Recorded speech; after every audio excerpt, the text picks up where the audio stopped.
So I just completed Final Fantasy VII Intergrade, aka Yuffie's storyline, and I have some thoughts based off of the ending. And I see where Nomura is trying to go, but I want to see if I can make some predictions on how it's all going to go down. With that said, he is getting a little convoluted. I mean, I understand he's trying to expand on the story, but sometimes in certain areas it feels like we're getting a little Kingdom Hearts-ish in the sense that it's getting a little confusing. I mean, if you didn't really follow the original Final Fantasy story in the first place prior to playing this, following the current remake storyline can be a little confusing. But for some veterans or people who are quite familiar with the thing, it's still a little convoluted. Give or take what they are trying to explain to us in the remake ending. So my thought is, when you see Zack survive and carry Cloud into Midgar, one of two things are going to happen when he gets to Midgar. Either Cloud is going to die there and he becomes the sole hero, or Cloud goes and survives, Aerith is dead, and it's his now mission to help Cloud complete the original FF game. We're just swapping out people.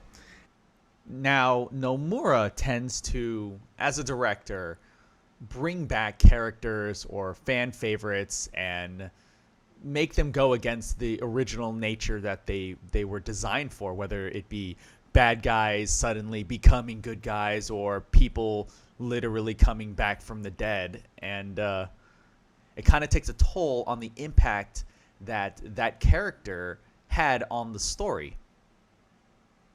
And in this case, he's bringing back Zack. Whether it be an alternate timeline or our timeline, he is still retconning the sacrifice that Zack made in order for Cloud to live and fulfill his more or less prophecy of saving the world and defeating Sephiroth. So what will happen if Zack stayed alive? Would he have done that? Has Cloud lost his complete purpose as the main character?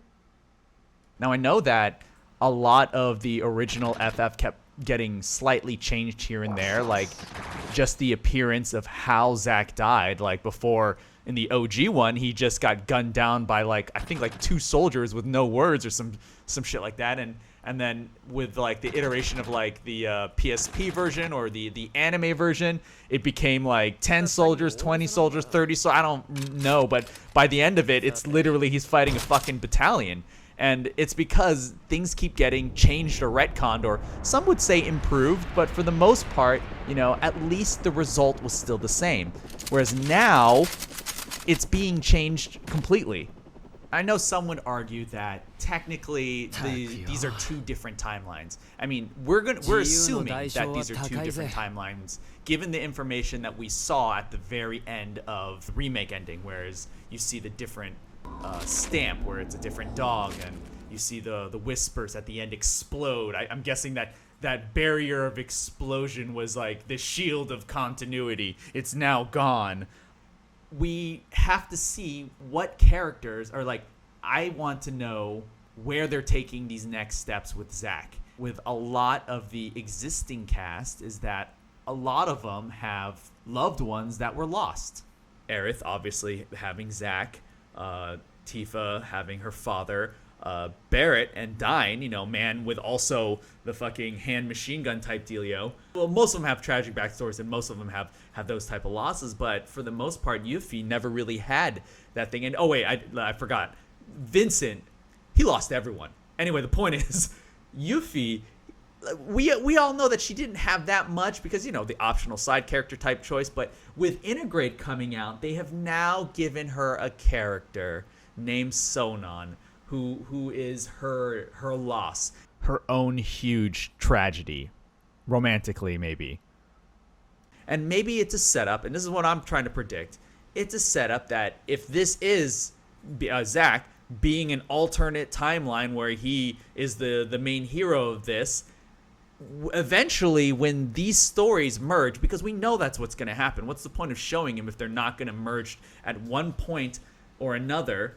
when Cloud's party meets up with Zack's party, it's probably going to be consisting of every character that was dead. It's going to be Bizarre World. Like, Sonon's going to be there alive. You know, he's going to be the Yuffie of that party. We're going to have, well, Zack is the Aerith of that party, or the Cloud, depending on how it goes. Or it could be that Zack is the Cloud of the party and Cloud becomes Aerith. It doesn't really matter. Actually, it would make more sense if Zack took up the mantle of Aerith in honor of her, assuming that at the end of Intergrade, she is dead. Because everyone's fucking crying and, you know, everyone is sad, and, you know, you assume, oh, it's because, you know, FF7, the plate fell. But if the timing of this is before the plate falling, being that he just got to the city, a la the info given to us at the end of Remake, then, you know, no plate fell and Aerith is just dead. We don't know how or why, or probably explain it, but in this alternate timeline, Zack's party is going to consist of Sonon, Cloud Healer, or He Healer, Tifa's dad as a brawler, because maybe Tifa never... Or we have Tifa die instead of Aerith in place of her summoning the Holy, you know, in that time. I mean, then again, she's not an ancient, but I'm sure they could figure some way to retcon it, or she saves another ancient, and doing so, she sacrificed herself. I don't know. They'll make it work. And the point is, like, she's the one who's going to be dead in place of Aerith during that story plot point. We're going to have Dyne, Marlene's father, in place of Barrett, probably. Everyone that ended up dying in, like, Jesse, well, they didn't die. Again, talking about Nomura and retconning and stuff, but, like, Jesse, Biggs, and Wedge, they're all supposed to be dead, but look at them, retconning shit. Anyway, they probably are going to consist of Zack's party. I don't know, I'm just trying to make these predictions, but it would be quite amusing if they had this, like, Scooby-Doo or mirror match type dealio, and they all have to work together fighting Sephiroth again. Or maybe Sephiroth will be their buddy, and they're all gonna have this giant team up against the Whispers of, you know, like Fate. There always has to be a bigger bad guy, you know, that all the heroes and villains come together to defeat. So that might actually happen. Who the fuck knows? All I know is that they're just trying to bring everyone back from the dead and give everyone the happy ending, because now they've got the budget and the time. Other than that, you know, I'm still excited for the next iteration, whether it be another side story or actual FF7 2 or Remake 2, the second part.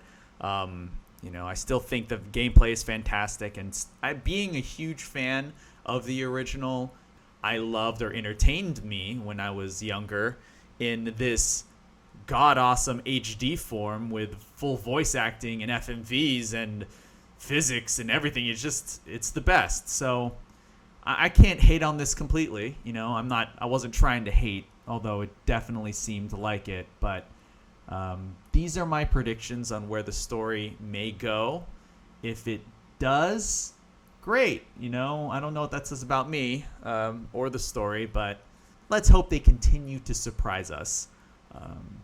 I don't know. These are just my opinions. I'm just kind of spitballing fresh off of the victory of Intergrade. So maybe there's some things I might have missed, or, you know, I just forgot, because it has been like, what is this, like 20 years? Like, the last time I honestly had a full playthrough was 1997 to 98 when it first came out. So I really should have deep dived into this. Either way, I look forward to the next iteration, and I hope to hear your guys' thoughts.